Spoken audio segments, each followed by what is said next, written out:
আসসালামু আলাইকুম বন্ধুরা, কেমন আছেন? আমি এনাম, আশা করি সবাই ভালো আছেন আর কি। তো ভারত আসলে কতটুকু এফোর্ট করতে পারবে বাংলাদেশে যদি তারা আক্রমণ করে? তো আমরা জানি যে সেভেন সিস্টার্স তো একেবারে, মানে আমরা একেবারে চিকেন নেগের উপরে যে বাংলাদেশ আক্রমণ করবে এটা 100% শিওর। তো 100% যদি আমরা শিওর হয়েই থাকি, তাহলে চিকেন নেকে আমরা আক্রমণ করার সাথে সাথে ওই পারে চীন তো বসে থাকবে না ভাই। রাশিয়া দিয়ে আপনারা চীনকে যতই ভারত ম্যানেজ করার চেষ্টা করুক, মণিপুর থাকবে না, নাগাল্যান্ড থাকবে না, আসামের মধ্যে যেই বিদ্রোহ আমরা দেখছি থাকবে না। তাহলে সেভেন সিস্টার মানে হাতছাড়া হয়ে যাচ্ছে ভারতের, এবং সাথে সাথে আমরা চিকেন নেকে যদি আমরা হিট করি, তাহলে সেক্ষেত্রে ভারত যদি 10টা গোলা মারে, তাহলে তো 2টা গোলা মমতার বাড়ির উপরে গিয়েও পড়তে পারে, তাই না? আমাদের সেই আধুনিক মানে ভারতের মতো উন্নত যন্ত্রপাতি না হলেও মানে একটা দুইটা গোলা তো মমতার বাড়ির আশেপাশে গিয়ে পড়তে পারে, শুভেন্দুর আশেপাশের বাড়িতে গিয়ে পড়তে পারে। তো এইটাতে আমরা মনে করি যে ভারত আসলে উস্কানি দিয়ে লাভ হবে না। ভারতের উচিত হবে একেবারে চুপচাপ শেখ হাসিনাকে বাংলাদেশকে হস্তান্তর করা এবং বন্ধুসুলভ আচরণ করা, এখানে খেয়ে নেওয়া, ভারতকে মানে মানচিত্র বাড়ানো, ভারতকে অখণ্ড ভারত সেই 47-এর আগে ফিরে যাওয়া, এইসব মানে মানে একেবারে নির্বোধ নির্বোধ যারা আছে আর কি। তো তাদের বলবো যে এটা হচ্ছে 2024 এখন। আপনি মনে করেন না যে বাংলাদেশে, আপনারা কেউই মনে করেন না যে বাংলাদেশের পিছনে বাংলাদেশ শুধু একলা। তো এখানে আপনারা যদি হিট করেন, বাংলাদেশের সাথে পাকিস্তান আছে, চীন আছে, আফগানিস্তানে আমরা গিয়ে এক সময় বাংলাদেশের মানুষ যুদ্ধ করেছে, আফগানিস্তানে প্রচুর মানুষ আছে।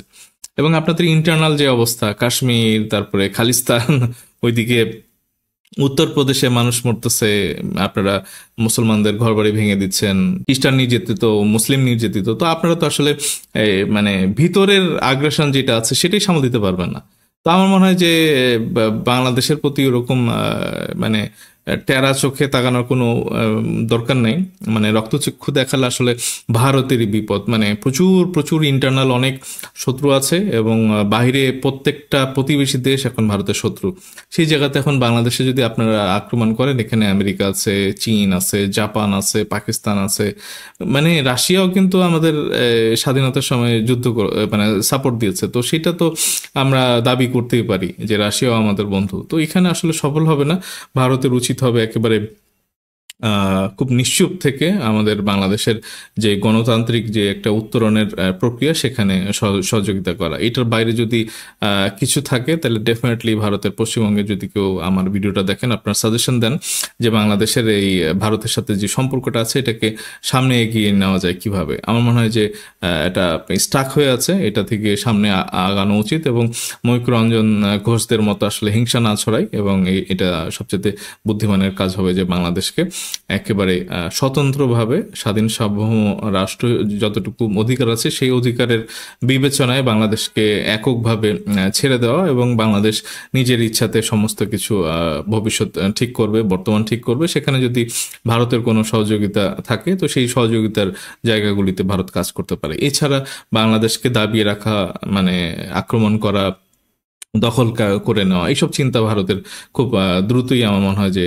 বাদ দেওয়া উচিত। এবং পশ্চিমবঙ্গের মমতা, তারপরে শুভেন্দু যারা আছেন এবং যারা মিডিয়াতে যারা আছেন, তারা একেবারেই কাণ্ড জ্ঞানহীন সংবাদ প্রচার করবেন না। আমার মনে হয় যে বাংলাদেশের মানুষের সাথে, শুধু আওয়ামী লীগের মানুষের সাথেই ভারতের সম্পর্ক নেই, একেবারে আম জনতা যে যাকে আপনারা জিহাদি বলেন, দাড়ি টুপিওয়ালা, সে তারও হয়তো কোনো না কোনো স্বার্থ আছে ভারতের। মানে তার হয়তো ব্যক্তিগত সম্পর্ক আছে, ডাক্তার দেখাইতে যান, বা কি বলে ব্যবসায়িক সম্পর্ক আছে, বা পারিবারিক একটা সম্পর্ক থাকতে পারে। এরকম আমার পরিচিত আছে যে তার 5 ওয়াক্ত নামাজ পড়ে, আপনারা দেখলে তাকে জিহাদি বলবেন, মৌলবাদী বলবেন, বাট তার ওয়াইফ হচ্ছে যে ভারতের। তো তাদেরকে আসলে রিকগনাইজ করতে হবে। ঢালাভাবে বলা যাবে না যে বাংলাদেশের মানুষ মৌলবাদী। তাইলে আপনারা আমরা যদি 10-এর মধ্যে আপনারা 10 দেন, তাইলে আপনারা 10-এর মধ্যে 100, মানে ভারতে তো হিন্দু মৌলবাদও আছে, তাই না? তো সেটার কথাই বলছি আর কি। তো এই মৌলবাদীদের তারা থাকবে, তারা মানে জঙ্গি না হোক, মানে এটাই আসলে কাম্য। এবং বাংলাদেশ এবং ভারতের সম্পর্কটা একেবারে স্বাভাবিক নিয়মে চলুক। আমরা যদি আলু, পেঁয়াজ, পটল এগুলো যদি আমদানি এখন না করা হয়, তো এটা নিয়ে উচ্চবাচ্য করা উচিত না। এবং আপনারা অনেক শক্তিশালী রাষ্ট্র, ছোট রাষ্ট্রের সাথে মারামারির দরকার নাই। হ্যাঁ, আপনার যদি এত ক্ষমতা থাকে তাহলে আপনি চীনের সাথে মারামারি করেন, আমেরিকার সাথে মারামারি করেন, জাপানের সাথে করেন, তাই না? তো এটা স্বভাব হবে আপনার। ওই ছোট ছোট ওই রেসলিং এর মধ্যেও আমরা দেখি যে খুব মোটা তাজা কখনো কিন্তু একজন রেসলার ওই মানে নির্জীব কারোর সাথে ফাইট করতে আসে না। তো এটা তো চক্ষু লজ্জার একটা ব্যাপার। আপনাদের তো দেখতেই মানে হাসি লাগে যে বাংলাদেশের মতো একটা ছোট দেশের সাথে আপনারা এত সামরিক শক্তি নিয়ে উঠে পড়ে লাগছেন যে বাংলাদেশকে কখন চিবায় খাবেন আর কি।